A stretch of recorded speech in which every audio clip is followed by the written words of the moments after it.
그래서 그 일강 뒷부분을 잠깐 보니까 RCA 클리닝까지 진행이 된 것 같아요. 자, 그래서 후반부 클리닝에 대한 얘기를 진행하기 전에 일강에서 했던 RCA 클리닝 가장 스탠다드 표본이 되는 클리닝이라고 할 수 있죠. 일강에서도 얘기를 했겠지만 이 RCA 클리닝은 여기 여러분들이 보고 계시는 이 클리닝 레시피는 풀 레시피입니다. 회사마다 상황에 따라 뭐 이 황산을 이용한 클리닝, 이걸 우리가 피라나 클리닝이라고도 하죠.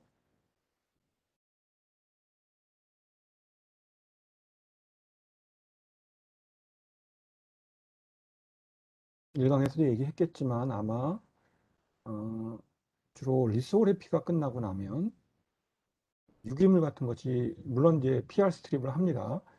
그래서 오토에이싱 같은 걸 이용해서 내가 PR을 완전히 다 제거를 시켜주지만 그럼에도 불구하고 일부 이제 유기물, 오염물들이 남아있는 경우가 있기 때문에 이런 그 피라나 클리닝을 실시해주게 됩니다.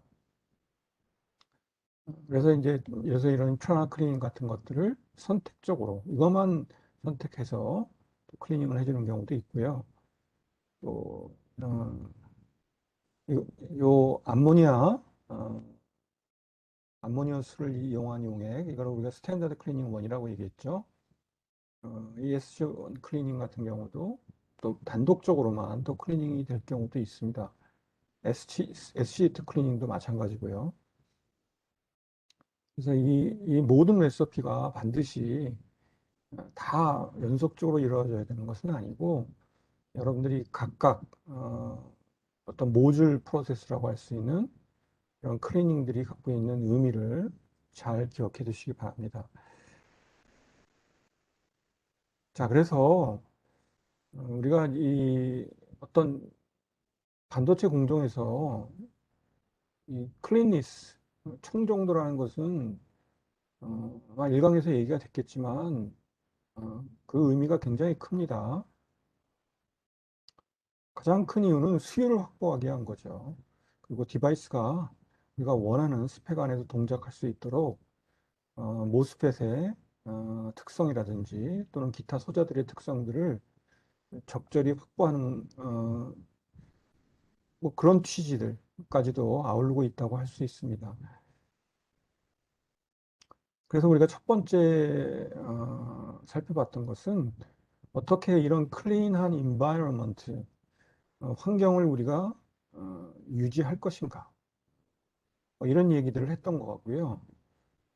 좀 소극적인 측면의 얘기를 하면 두 번째는 보다 좀 더 적극적으로 우리가 공정을 진행하다가 발생한 각종 오염물들 또는 파티클들을 클리닝이라는 보다 적극적인 방법을 통해서 우리가 제거하는 그러한 과정들을 가장 대표적인 RCA 클리닝을 통해서 여러분들과 함께 했었습니다. 자, 오늘은 세 번째 카테고리라고 할 수 있는 게더링에 대한 얘기를 좀 같이 한번 보도록 할게요. 게더링이란 클리닝이란 보통 웨이퍼 표면상에 노출되어 있는 또는 흡착되어 있는 그런 파티클이나 오염물들을 우리가 제거할 때 사용되는 공정법이죠.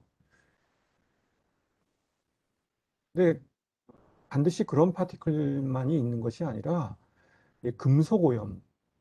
여기 이제 금속에는 보시면 크게 두 종류로 뭐 우리가 분류해 보자면 여기 알칼리 계열, 그러니까 주기율포상의 일족에 속하죠. 주로 이제 많이 문제가 되는 게 이제 뭐 리튬 뭐 잘 반도체 공정에서 관찰되지는 않고요.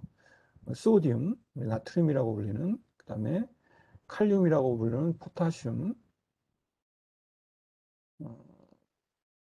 그다음에 뭐 루비디움, 시슘 이런 것들도 반도체 공정에서 뭐 특별한 공정이 아니라면 나타날 이유는 별로 없을 것 같긴 해요. 주로 많이 문제가 되는 것들이 소디움과 포타슘 이런 것들이 다 염분으로부터 출발되죠. 이러한 그 알칼리 메탈들은 일강에서 얘기를 했는지 모르겠지만 확산 속도가 매우 빠릅니다. 당연히 잘 알고 있다시피 이런 그 알칼리 메탈들은 대부분 양이온으로 이원화돼서 실리콘 내에서 왕성하게 움직이게 되고요. 포타슘도 마찬가지입니다. 매우 빠른 확산 속도를 갖게 되며 이런 것들이 우리가 이미 만들어 놓은 이런 모스펫의 게이트 옥사이드에 만일 침착되게 된다면 여러분들 잘 알다시피 이런 그 축적된 전하 결함들은 문턱 전압의 이동을 조장시키게 됩니다. 그런데 이런 것들이 표면에 있지 않고 우리가 공정을 진행한 뒤에 반도체 방막이나 실리콘 내부에 이런 것들이 존재한다면 당연히 클리닝이라는 방법으로 제거할 수 없겠죠. 뿐만이 아니라 또 다른 종류의 금속들이 발견될 수 있는데요. 여기 보면 이렇게 회색으로 표현되어 있는, 물론 여기 뭐 삼족에 있는 이런 이것도 금속 종류라고 할 수 있는데 이런 삼족에 있는 것들은 대부분 도펀트라고 부르고 쉘로우 레벨을 만들죠. 비교적 상대적으로 즉 이 경우는 삼족이기 때문에 쉘로우 억셉터로 작용하려고 하는 경향을 갖게 됩니다. 반면에 여기 오족에 있는 이런 원소들은 뭐 다는 아니지만 대부분이 우리가 주로 사용하는 포스포러스나 아르세닉 외에도 안티몬이라든지 비스무스는 뭐 도펀트는 거의 사용되지 않습니다. 안티모니는 아주 특수한 경우에 뭐 N타입 도펀트로 사용되는 경우가 있긴 하지만 거의 사용되지 않고는 있어요. 근데 아무튼 이런 오족 원소들은 대부분 도노죠. 자, 그래서 아무튼 이 중간에 주기율표상에 존재하는 이런 금속류들, 타이타늄이라든지 크롬이라든지 망간, 철, 코발트, 니켈 등등등등 이런 것들이 여러 가지 장비에서 비롯되는 경우도 있고요. 또는 케미칼, 우리가 케미칼을 순도 높지 않은 케미칼을 사용한다든지 뭐 여러 가지 요인에서 이런 그 헤비메탈들이죠, 주로 어토믹 웨이트가 크죠, 비교적. 이런 금속들이 오염을 일으킬 수 있습니다. 이런 금속들이 역시 표면에 남아 있지 않고 실리콘 내부라든지 우리가 지금 만들어 나가는 구조물의 내부에 많이 존재한다면 이런 것들은 클리닝으로 제거하기가 매우 어렵습니다. 이런 그 헤비메탈들은 뒤에 얘기했지만 도펀트보다 우리가 보통 도펀트로 사용하는 P타입 도펀트에 보론을 쓰고 N타입 도펀트로 포스포러스나 아르세닉을 쓰는데요. 이런 도펀트들보다는 확산 속도가 훨씬 빨라요. 오더 오브 매그니튜드 10배, 100배 이런 식으로 빠릅니다. 특히 온도가 올라갈 때 확산 속도는 증진되게 되는데요. 그 증가하는 속도가 도펀트들보다 훨씬 또 빠르게 돼요. 그래서 굉장히 왕성하게 움직여서 이런 실리콘 내부나 각막 속에 존재할 수 있게 됩니다. 일강에서 얘기가 됐겠지만 이런 그 헤비메탈들, 금속들은 딥 레벨을 형성하게 됩니다. 그러니까 밴드갭, 실리콘의 밴드갭이 있다면 우리가 쉘로우 도너라는 것이 컨덕션 밴드 근방에 에너지 스테이트를 만들고 쉘로우 억셉터는 밸런스 밴드 근방에 에너지 레벨을 만들지 않습니까? 우리가 이 에너지를 이온화 에너지, 이 경우도 마찬가지죠. 이런 이온화 에너지가 뭐 수십 밀리 일렉트론 볼트 정도의 아주 작은 에너지라서 상온에서의 서멀 에너지로도 쉽사리 이온화 돼서 전자를 내놓든지 홀을 내놓을 수 있는 이런 종류의 우리가 불순물들을 쉘로우 도너, 쉘로우 억셉터라고 불렀죠. 그런데 지금 우리가 지금 거론하고 있는 이런 어, 중금속류들은 밴드갭의 이런 중앙부에 에너지 스테이트들을 형성합니다. 그래서 이온화 에너지가 굉장히 크죠. 그래서 그 아주 깊은 곳에 위치한다 해서 딥레벨 디펙트라고 보죠. 이런 그 딥레벨의 형태를 갖는 디펙트들은 일강에서 얘기가 됐겠지만 캐리어의 라이프 타임을 줄이고 도펀트의 도핑 효과를 상쇄시켜줘서 우리가 원하는 도핑 효과가 나타나지 못하도록 한다든지 등등 여러 가지 긍정적인 면은 거의 없고요. 대부분 부정적인 측면에서 작용을 하게 됩니다. 따라서 이런 것들을 우리가 애초에 생겨나지 않도록 일강에서 얘기했던 청정한 분위기를 만들어 줌으로 인해서 이런 것들이 개입되지 않도록 우리가 해주는 것이 첫 번째 중요하겠지만 그럼에도 불구하고 불가피하게 어, 존재할 수 있겠죠. 자, 그럴 때 우리가 이제 제거해주는 방법들을 게더링이라고 하는 겁니다. 게더링.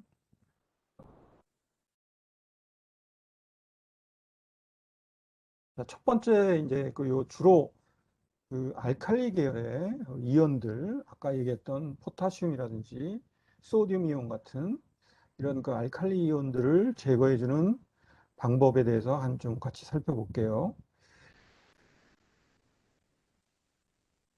잠깐 단서로 넘어가 봅시다.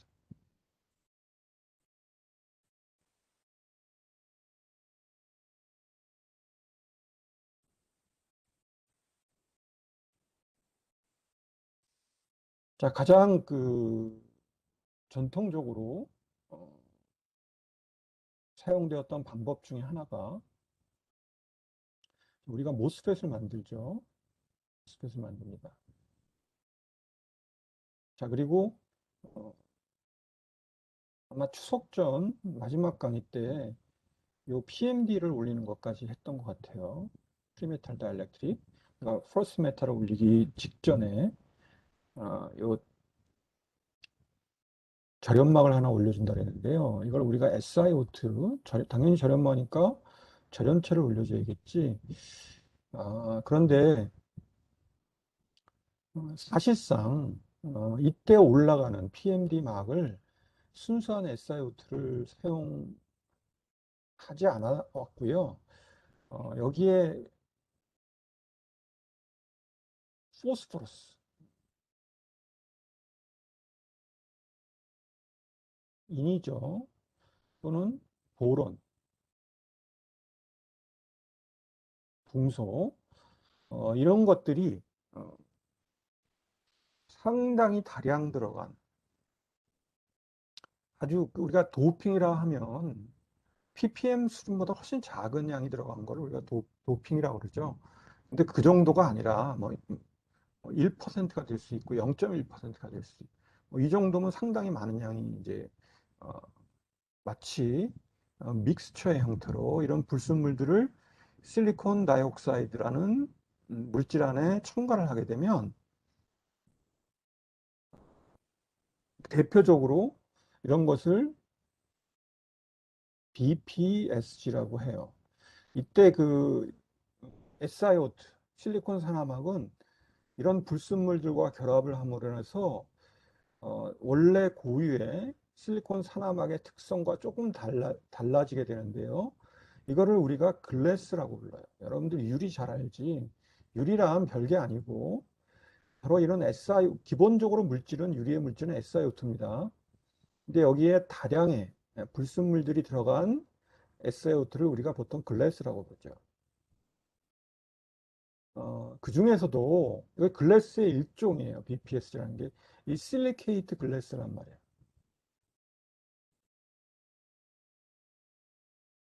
물론 글래스도 좋은 절연체인 것만은 틀림없지만 물론 특성 면에서는 SiO2 완벽한 SiO2보다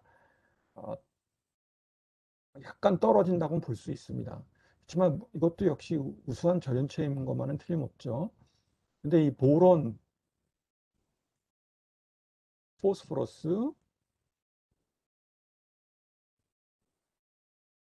실리케이트 글래스를 우리가 BPSG라고도 하고요.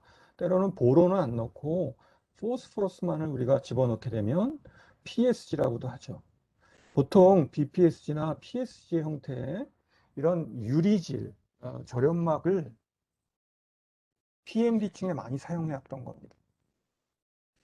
이 원래 이런 그 PSG나 BPSG를 사용했던 원인은 크게 두 가지가 있다고 할 수 있어요. 첫 번째는 이- 저번에도 얘기했지만 이 하부에 이런 토포그래피 높낮이가 있어요. 그래서 그냥 SiO2 방막을 깔게 되면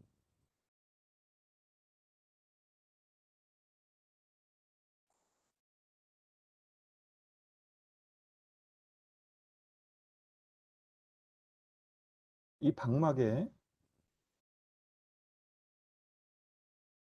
이런 요철 형태의 높낮이가 발생하게 됩니다.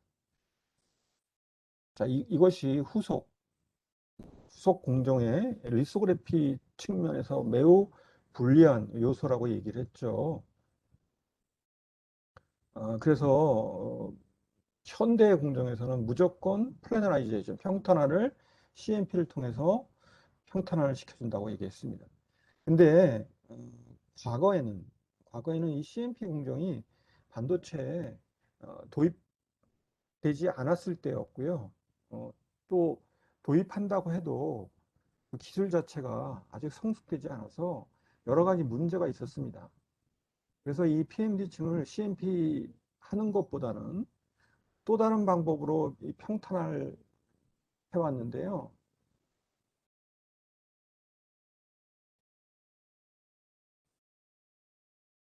자, 이렇게 그 표면에 증착을 하면 요철이 있지만 온도를 올려요.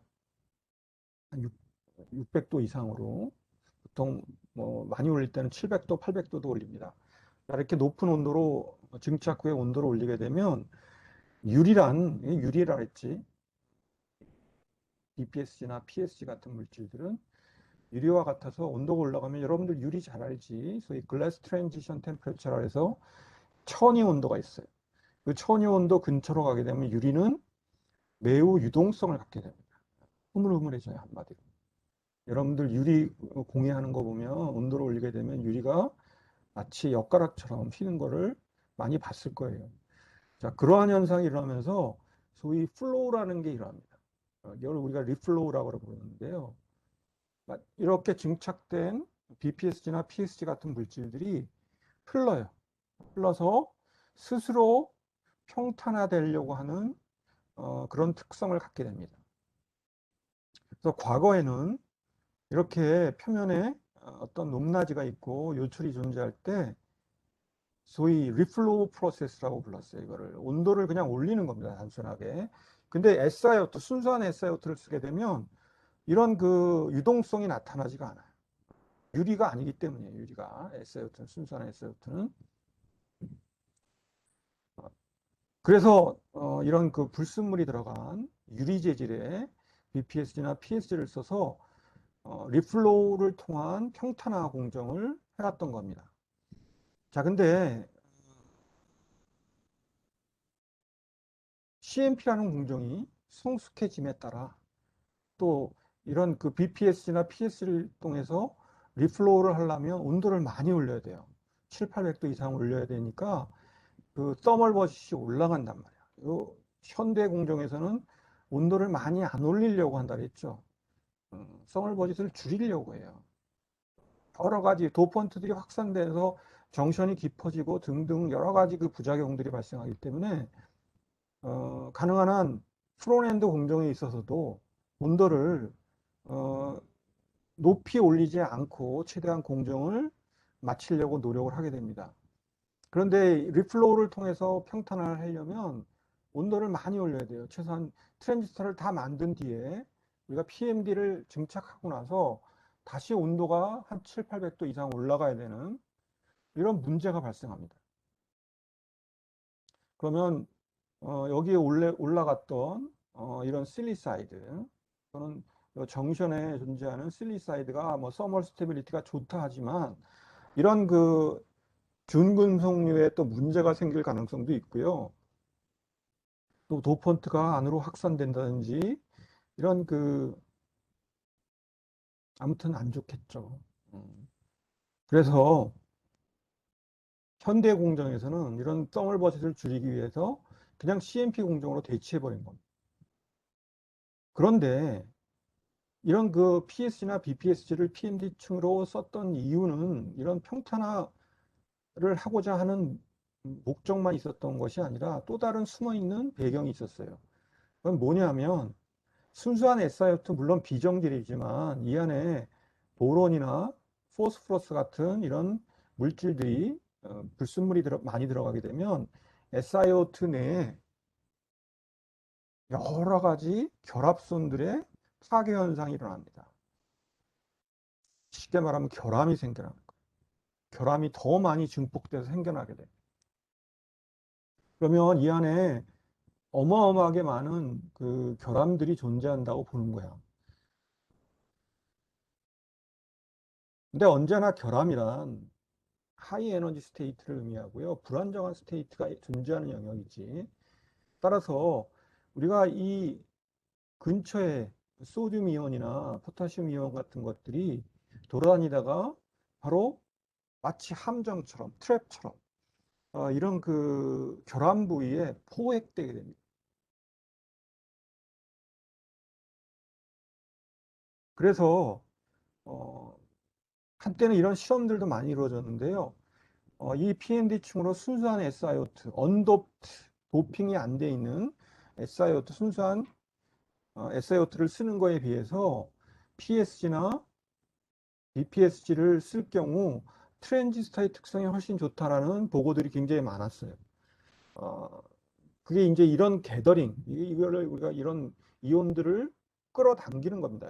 우리가 PSG라는 물질을 이용해서 또는 BPSG라는 물질을 이용해서 포획시켜주는 그런 과정이 어, 과정을 통해서 우리가 트랜지스터를 이런 그 차지 디펙트로부터 보호하는 거죠. 어, 그런데 최근에 이제 뭐 이르러서는 사실 그냥 순수한 SiO2를 써도 어, 그리고 CMP를 통해서 평탄을 해줘도 뭐 이렇게 다시 또 진행됩니다. 많이 진행되는 이유가 옛날에 비해서 어, 환경이 깨끗해진 거예요. 공정도 이런 그 알칼리 메탈들이 애초에 들어오지 않도록 우리가 클린한 환경을 만들어줘 있고 웨이폰에 이미 이런 결함들이 없기 때문에 어, 뭐 굳이 BPSG나 PSG를 지금 뭐 쓰지 않는 분위기로 이렇게 바뀐 상태입니다. 자, 이거를 뭐 또 익스트린직 게더링이라고도 해요. 이런 형태를.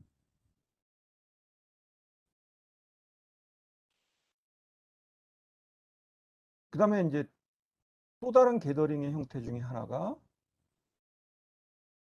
인트린직 게더링이라고 여러분들 교재에서는 소개하고 있는데요.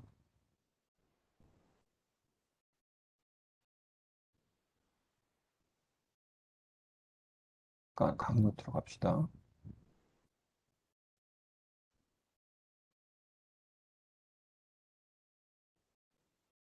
자, 지금 조금 전에 얘기했던 게 바로 이 PSG, 여기 트랜지스터가 있잖아요. 여기에 이제 우리가 이런 그 PSG 층을 PMD층에 깔므로 인해서 어, 이런 그 알칼리온들을 게더링하는 그런 방식을 조금 전에 소개를 했고요. 자, 인트린직 게더링이란 이 실리콘 웨이퍼 내부입니다. 지금 여기 디바이스가 만들어지는 지역은 이 지역이지. 이 인트린직 게더링은 주로 알칼리 메탈이 아니고 헤비 메탈들. 아까 그 주위일표의 중간 부위에 존재하는 뭐 타이타늄이나 크롬이나 철이나 카파나 뭐 이런 그 딥레벨을 만드는 금속을 게더링하는 목적으로 주로 사용됩니다. 어, 이 실리콘 내부에 애초에 아무리 우리가 실리콘 하이 퀄리티 또 하이 퓨리티의 실리콘 웨이퍼를 만든다 해도 이 안에 어쩔 수 없이 이런 뭐 철이라든지 카파라든지 크롬이라든지 이런 소위 중금속류의 불순물들이 존재한단 말이에요. 자, 이런 것들이 우리가 공정을 진행하다 보면 이게 실리콘 웨이퍼 내부에 있다가 공정 온도가 증가함에 따라 얘네들이 확산을 통해서 트랜지스터 쪽으로 이동할 수 있다는 겁니다. 자, 그렇게 되면 얘기했듯이 이런 것들이 모스펫에 부정적인 영향을 미치게 된다는 거예요. 자, 그래서 이런 것들을 우리가 게더링 포획해 주자는 거예요. 자, 어떻게 주느냐? 가장 그 대표적인 방법 중에 하나가 버닝입니다. 버닝. 어, 그냥 웨이퍼를 공정을 아무것도 하기 전에 애초에 실리콘 웨이퍼가 이렇게 있어요. 자, 우리가 뭐 클리닝을 하고 맨 먼저 아이솔레이션 뭐 이렇게 시작을 했지 않습니까? 자, 그거 다 하기 전에 완전히 베어 상태, 아무것도 없는 실리콘 웨이퍼 상태를 높은 온도로, 여기 보면 이게 그 온도의 높낮이를 시간별로 이렇게 이제 온도를 1100도까지 이렇게 올리는 거예요. 그랬다가 한 700도까지 떨어뜨렸다가 또 다시 뭐 950도 정도로 온도를 올렸다가 온도를 떨어뜨리는. 그러니까 이게 1000도까지 올라가니까요. 1100도 이상으로 올라가지. 그러니까 뭐 어마어마한 굉장히 높은 온도입니다. 뭐 이건 실리콘 웨이퍼를 한번 구워준다는 개념입니다. 버닝이라고 해요. 초창기에 그래서 이 버닝을 많이 실시했었습니다. 그러니까 프로세스를 시작하기 전에 그냥 웨이퍼를 한번 온도를 높은 온도로 올려줬다가 잠깐 낮춰줬다가 또 한번 올려주고 뭐 이런 그 서머 사이클을 주는 거야. 자, 그러면 실리콘 웨이퍼 상에 어떤 일이 벌어지느냐? 실리콘 웨이퍼 내부에는 눈에는 안 보이지만 까 얘기했던 그런 뭐 헤비 메탈들도 존재하지만 어, 미량이긴 하지만 산소들이 존재. 쉽게 말하면 용해돼 있어요. 이것들이 실리콘과 결합되지는 않고 산소 자체로 불순물로 이렇게 존재하고 있다고. 근데 높은 온도로 한 1100도로 올리게 되면 이때 확산이 일어납니다. 그래서 산소들끼리 산소들이 왕성한 확산을 일으키는 거야.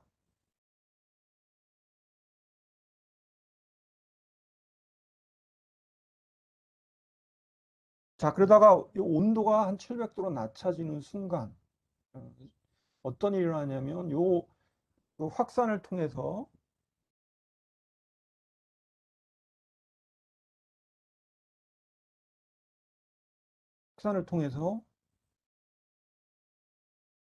어디까지 얘기했지? 어, 이렇게 그 파일업된 모인 산소들이 실리콘과 반응을 함으로 해서 SiO2를 만든다.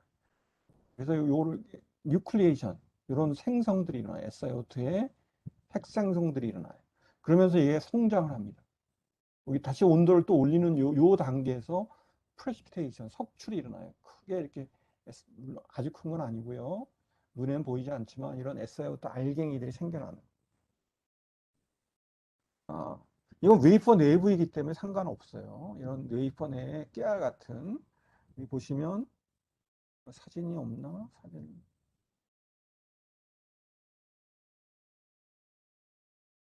강의노트 사진은 안 실었네. 나중에 기회가 되면 사진을 보여주도록 할게요. 실제 실리콘 웨이퍼를 단면을 잘라서 전자미용 사진을 보면 조금 뭐 좁쌀 같은 알갱이들이 생겨난 걸 볼 수 있습니다. 어, 자, 그래서 옥사이드가 이렇게 크게 성장하게 되면 옥사이드는 산화가 되면 부피가 팽창한다 그랬고요. 요 부피가 팽창하게 되니까 요 실리콘과의 주위에 압축 응력이 발생하게 돼요. 이 여기에는 그러니까 엄청난 결함이 생겨나는 거예요. 이것이 또 트랩 센터가 되는 거예요. 그래서 이 주위에 존재하는 이런 금속류들이 요 석출한 SiO2에 포획되는, 그래서 움직이지 못하러 붙잡는 거예요.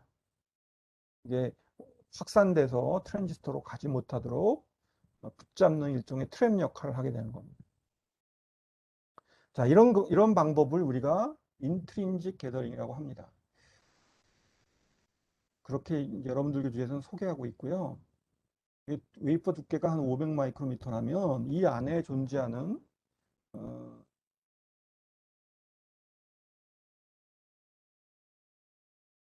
SiO2 프레시피테이트 석출물들을 이용해서 우리가 게더링을 하는 방식입니다. 또 하나의 게더링 방식을 우리가 요즘은 잘 안 해요. 왜냐하면 웨이퍼 퀄리티가 워낙 좋아져서 뭐 굳이 이렇게 버닝 잘 안 하는 것 같습니다. 그다음에 이제 또 하나의 그 방법은 백사이드 게더링이라는 겁니다. 여러분들 웨이퍼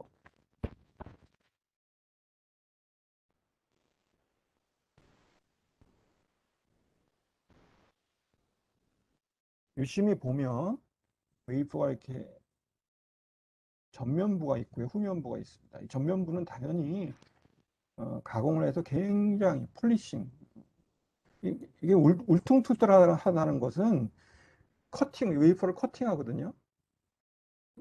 나중에 웨이퍼 만드는 과정을 한번 동영상을 같이 봤으면 좋겠는데, 인고트를 만들어서 이렇게 자릅니다. 실린더 형태로 단결적으로 성장한 다음에 자른다는 건 뭐야? 쏘, 막 연마하는 연마기로 자르는 거예요. 자를 때 당연히 이 안에 엄청난 표면에 데미지가 생기는 겁니다. 표면도 라프하고. 그래서 이런 데미지가 있는 층들을 깨끗하게 폴리싱해서 날려주고 표면이 아주 샤이니하게, 평활하게 만들어준 그 위에 우리가 공정을 시작하는 겁니다. 이게 이제 전면부, 프론트 서피스라고 하면 이 백사이드 서피스는 비교적 라프한 상태로 놔둬요. 좀 거칠게 놔둔단 말이에요. 그 얘기는 뭐냐면 이 백사이드 쪽에 다량의 결함들이 있다는 거예요. 표면 결함들이 존재한다는 거예요. 언제나 결함은 트랩의 역할을 하게 되고요. 아까 얘기했던 이런 헤비 메탈들이 이런 백사이드 쪽으로 가서 트랩이 될 수 있다는 거예요.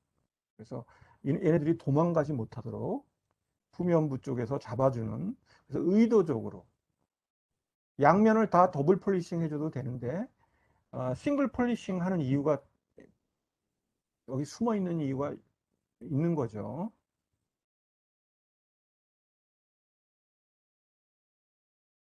자, 이렇게 해서 게더링, 우리가 지금 세 가지 측면의 클리닝 단계를 살펴봤는데요. 첫 번째, 클린 인바이러먼트, 청정한 환경, 공장은 어떻게 만들고 어떻게 우리가 행동해야 되고 뭐 이런 것들을 우리가 살펴봤고요. 두 번째는 실제 이제 클리닝 어떻게 우리가 진행되는지, 세 번째는 이제 게더링을 살펴봤고요. 간략히 이건 뭐 중요한 건 아닌데 이 소위 오염에 의해서 생겨난 이 파티클과 수율, 일드라고 부르죠. 이 수율과의 관계에 대해서 이 반도체 공정하는 사람들은 이게 어떤 이론적인 모델이 당연히 있을 것이다 라는 믿음이 있었고요. 파티클이 크기가 얼마고 어떤 분포로 존재할 때 우리가 사용하는 웨이퍼의 칩 사이즈가 얼마면 규격으로 우리가 반도체 공정을 한다면 이론적으로 우리가 어떠한 정도의 수율을 얻을 것이다. 수율이 뭔지는 알죠? 그러니까 웨이폰에 칩이 100개다. 100개의 칩이 있다. 뭐 파티클이 이렇게 앉을 거 아니야? 단순하게 얘기한다면. 그래서 뭐 5개의 칩이 죽었다. 페일이 났다. 그러면 95개의 칩이 살았으니까 이 웨이퍼 수율은 95%가 되는 거지. 우리 반도체 실력이 워낙 좋아서 특히 메모리 칩의 경우 수율이 뭐 거의 100% 가깝죠. 삼성이든 하이닉스든. 수율이라는 것은 매우 중요합니다. 이건 뭐 돈과 직결되는 문제 아니야? 생산성과 직결되는 문제고요.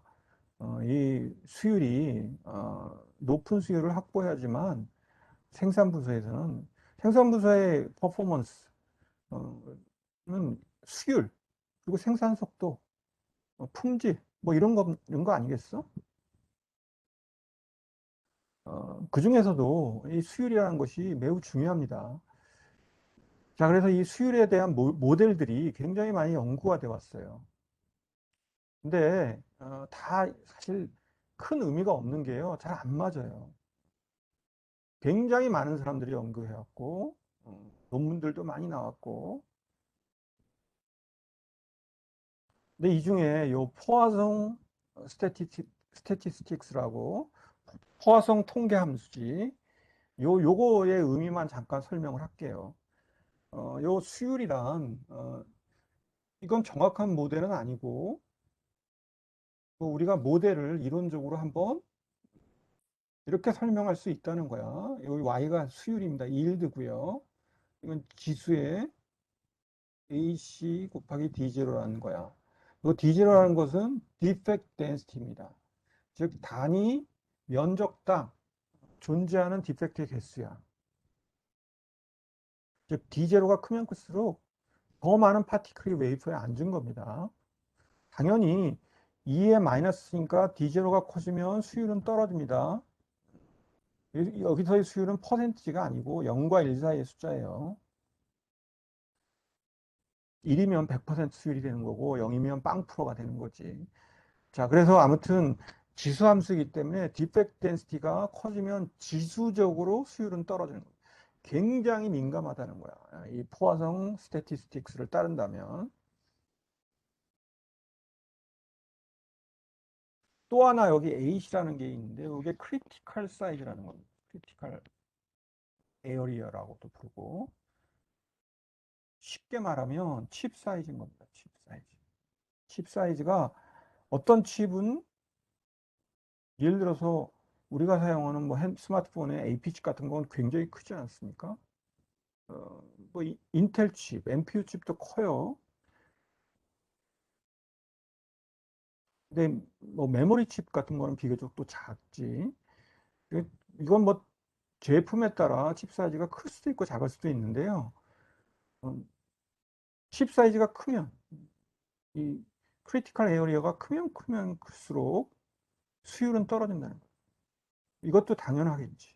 극단적으로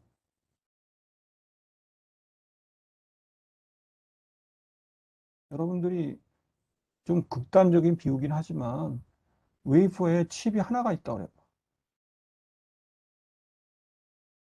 여기에 파티클 하나 떨어지면 수율이 알기 쉽게 빵프로입니다. 그지? 그런데 웨이퍼에 칩이 100개가 있어. 파티클 하나 떨어졌어. 그럼 그 칩만 죽으니까 뭐 알기 쉽게 수율은 99% 아닙니까? 따라서 칩 사이즈가 커지면 커질수록 수율은 지수적으로 나빠질 수밖에 없다는 겁니다.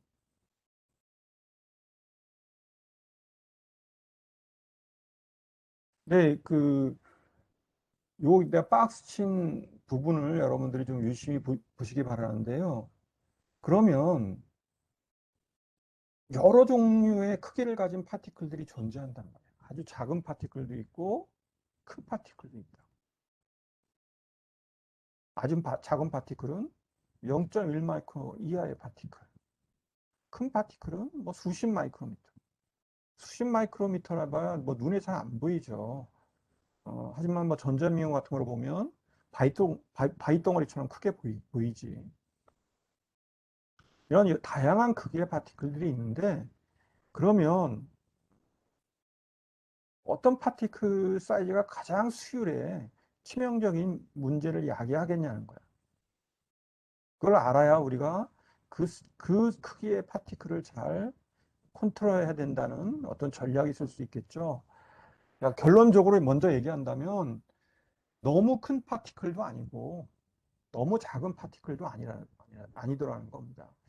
결국 약 중간 정도의 크기, 0.1에서 0.3 마이크로미터, 결론적으로 보니까 이 정도의 크기의 파티클 사이즈가 가장 문제를 일으키더라는 얘기예요. 왜 그러느냐? 파티클이 너무 크면,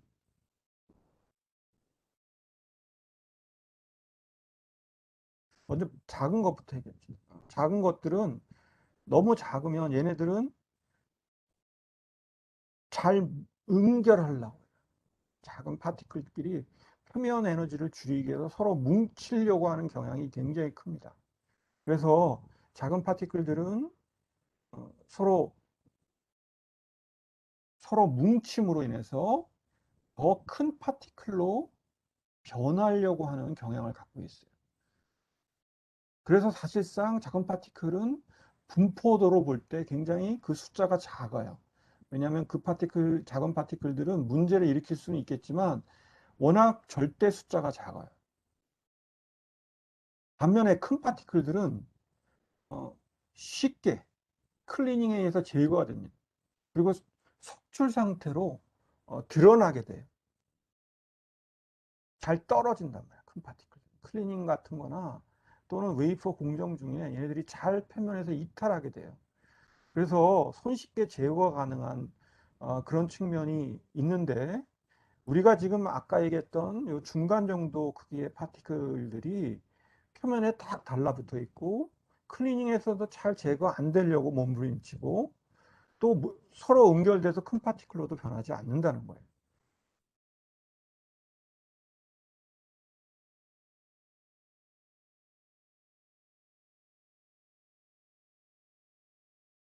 자, 뭐 여기 이 외에도 여기 바이노미얼 통계 함수라든지 어, 이 외에도 여러분들 교재에서 소개한 이 두 가지 외에도 굉장히 복잡한 수익 모델까지 포함해서 다양한 수익 모델이 있지만 사실 아까도 얘기했듯이 잘 맞지도 않고요. 여러분들 이런 수익 모델들이 있다는 정도만 알고 넘어가도록 할게요. 자, 마지막으로 클리닝의 메커니즘. 클리닝이란 그러면 어떠한 그 형태로 실제 이런 금속이면 금속 파티클들을 표면으로부터 제거하게 되는지 간단한 원리에 대해서 좀 살펴보고 클리닝 전체 강의를 마무리 짓도록 하겠습니다. 자, 여러분들 RCA 클리닝을 보면 곳곳에 다시 잠깐 볼까요? 요 피라나 클리닝이라고 불리는 또는 클린디라고 불리는 요 클리닝 과정 중에도 우리가 꼭 약방의 감초처럼 등장했던 게 하이드로젠 페록사이드, 과산화수소입니다. 그 다음에 요 SC1 클리닝에서도 H2O2가 사용됐고요. SC2 클리닝에서도 요 과수가 사용됐어요.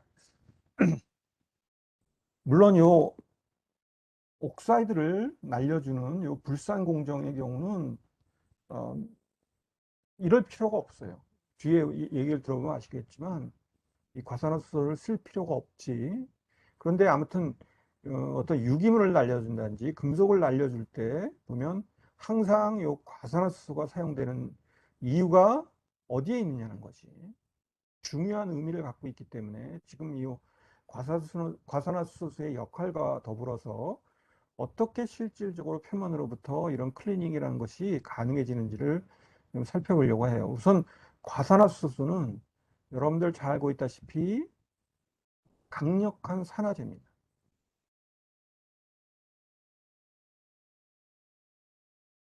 즉, 이 과산화수소를 용액 안에 놓게 되면 그 용액은 산화를 환원이 일어날 수도 있고 산화가 일어날 리덕션 또는 옥시데이션 양쪽 방향으로 반응이 일어날 수 있는데 산화제라는 물질을 넣게 되면 리덕션 환원 쪽으로의 반응보다는 산화 쪽으로의 반응이 더 촉진되게 된단 말이야.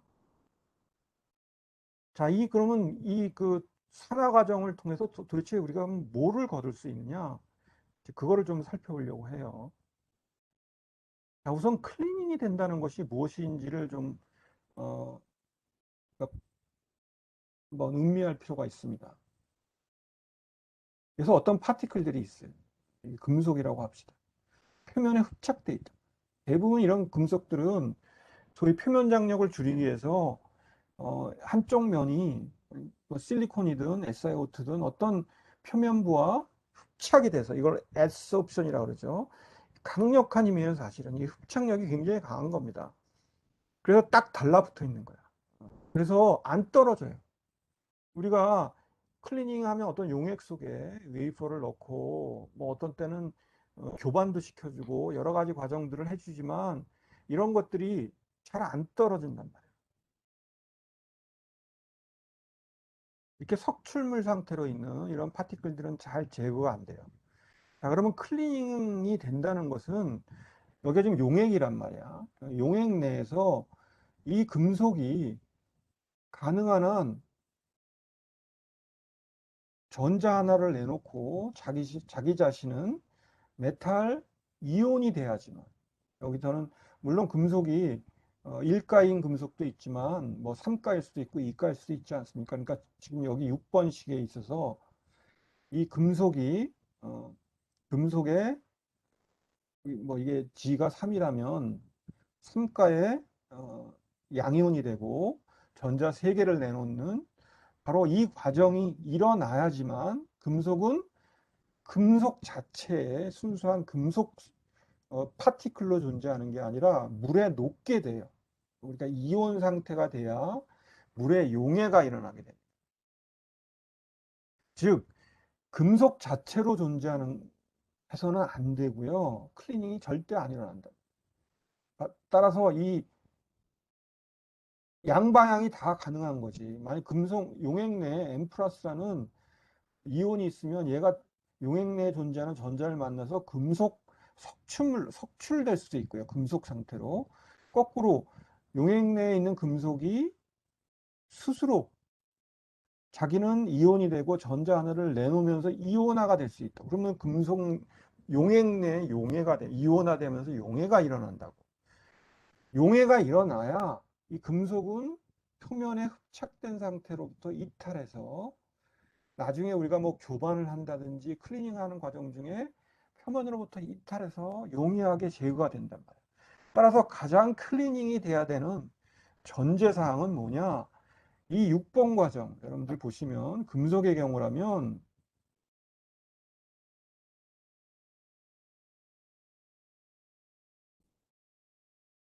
바로 왼쪽에서 오른쪽으로의 반응이 일어나야 된단 말이에요. 그런데 바로 이 과정이 옥시데이션이란 말이에요. 이거를 우리가 산화 과정, 여러분들 산소랑 반응해서 CO2가 되면 산화라고 하죠. 이렇게 산소랑 만나는 것이 우리가 보편적으로 알고 있는 옥시데이션 산화 과정이지만 보다 일반적인 산화의 정의는 그 탄소라는 놈의 원자가가 밸런스 넘버라고 부르죠. 여기엔 0이었잖아, 밸런스가. 근데 산소랑 반응하면 산소의 원자가가 마이너스 2니까 탄소의 실제 원자가는 4 플러스로 바뀌는 거예요. 결합 후에는. 따라서 원자가가 증가하게 됩니다. 일반적으로 원자가가 이렇게 증가하는 방향으로의 리액션을 우리가 옥시데이션, 산화라고 부르고요. 원자가가 감소하는 쪽으로의 방향을 우리가 리덕션, 환원이라고 부르죠. 지금 여기 보시면 이 금속의 원자가는 왼쪽의 경우는 0이었다가 오른쪽으로 진행될 때 G가 3이라면 플러스 3이라는 원자가로 증가하게 됩니다. 즉 금속이 이온화된다는 것은 용액 내에서 산화가 일어난다는 거예요. 따라서 이 산화가 촉진돼야지만 금속은 용액 속에 녹게 되고 따라서 용이하게 표면으로부터 이탈해서 용액에 녹아 들어가게 되고 제거가 된단 말이에요. 그래서 산화 과정이 반드시 일어나도록 촉진시켜주기 위한 바로 키가 되는 요소가 바로 산화제예요.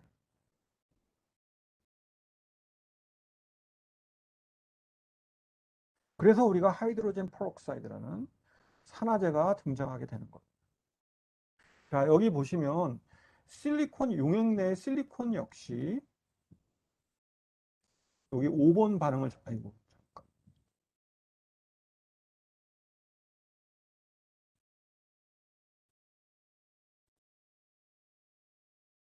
이게 물이란 말이에요. 클리닝을 한다면 대부분 이제 수용액석에서 공정을 진행하게 되는데 이 실리콘이 물과 다 맞닿아 있습니다. 상하에서 또는 온도가 올라갈 수도 있고요. 어, 그러면 이 실리콘과 물이 만나서 SiO2를 만들고 수소이온을 만들고 용액 내에 수소이온은 녹아 들어가겠지. 그리고 전자 4개를 내놓을 수도 있어요. 그러면 왼쪽에서 오른쪽으로 반응이 진행되면 전자가 수용 내에 발생하게 됩니다. 많이 발생하게 되겠지. 자, 이렇게 용액 내에 전자가 많이 발생하게 된다면 수용 내에 존재하는 많은 전자들이 용액 내에 존재하는, 여기 보시면 이 전자가 많이 생겼다고 생각해 봐. 그러면 어떻게 돼? 6번 과정에서 전자가 많으면 어떻게 돼? 용액 내에 존재하는 금속 이온들과 결합을 함으로 해서 차라리 색출된 금속을 만들려고 하는 반응이 촉진되게 돼요. 이게 개수가 많아지니까.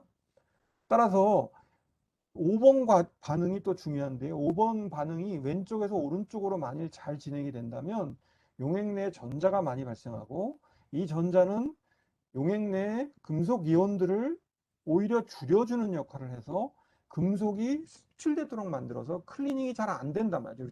즉 6번 과정에 있어서 리액션을 우측에서 좌측으로 유도시켜줘요. 즉 환원 반응을 유도한다. 따라서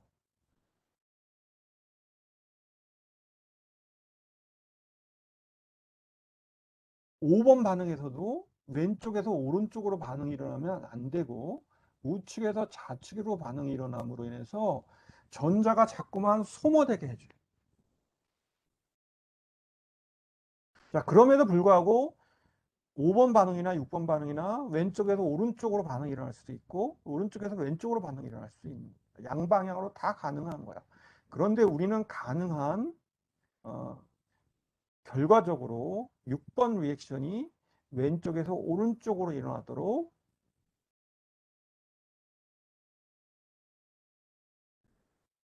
조장을 시켜주는 그런 옥시던트, 산화제가 반드시 필요하다. 여기서 가장 널리 사용되는 게 바로 H2O2입니다.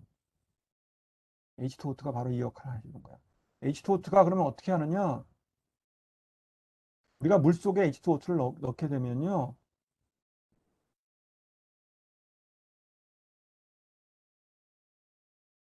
오른쪽에서 왼쪽으로 반응이 진행되게 돼요.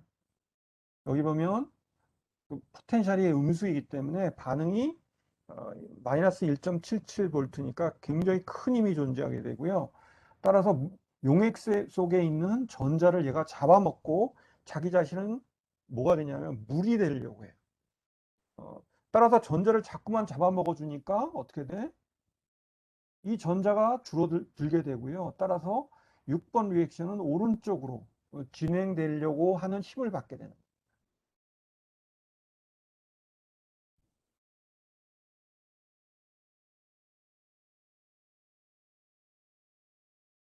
따라서 이 H2O2가 갖는 옥시데이션 포텐셜이 마이너스 1.77V인데요. 이 반응, 이쪽 반응이 일어날 때 갖는 힘이 그렇단 말이야. 그런데 우리가 물질 내에 존재하는 망간이라든지 크롬이라든지 니켈, 철, 뭐 카파 등등, 뭐 골드들도 갖고 있는 포텐셜이 이거보다 훨씬 작아요. 그 얘기는 뭐냐면 이런 금속류들은 과산화수소에 의해서 쉽사리 이온화가 된다는 거예요.